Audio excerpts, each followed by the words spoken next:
High, অবসরের কাজে আজকের রেসিপি মাছের ডিমের বড়া। এর জন্য মিক্সিং জারে দিয়ে দেবো ভেজানো মুসুর ডাল, আদা, রসুন। এবার খুব ভালো করে একটা মিহি পেস্ট বানিয়ে নেব। ডাল বাটা হয়ে গেছে, এখন একটা বাটির মধ্যে দিয়ে দেবো ডাল বাটা।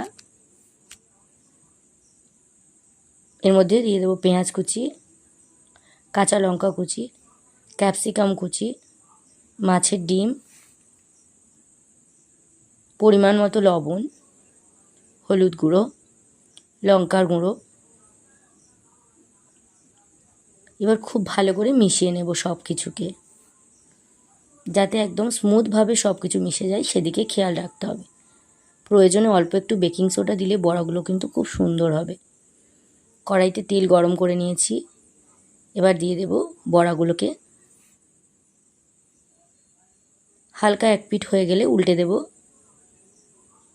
বাকি বড়াগুলো একই রকমভাবে দিয়ে দেব।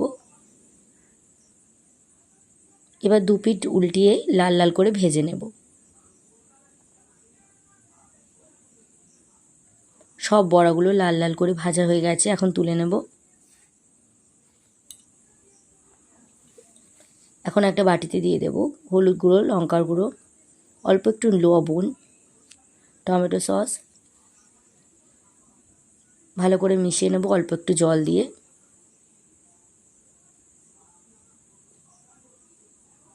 একদম স্মুথ করে মিশিয়ে নিয়েছি, এটা রেখে দেব। কড়াইতে অল্প একটু তেল দিয়ে দিলাম, একদম সামান্য। এবার এর মধ্যে দিয়ে দিলাম কারি পাতা। কারি পাতা কিন্তু চুলের গোড়া খুব মজবুত করে। প্রত্যেক দিন সকালে 2 থেকে 3টে কারি পাতা খেলে চুলের গোড়া মজবুত হবে। এবার এর মধ্যে দিয়ে দেব তৈরি করে রাখা মশলার মিশ্রণটা। এবার ঢেকে দেব। 1 মিনিট পর ঢাকা খুলে দেখুন মশলা থেকে তেল ছাড়তে শুরু করেছে।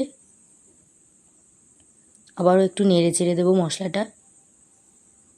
এবার দেব বানিয়ে রাখা বড়া। এবার দিয়ে দেবো অল্প একটু জল।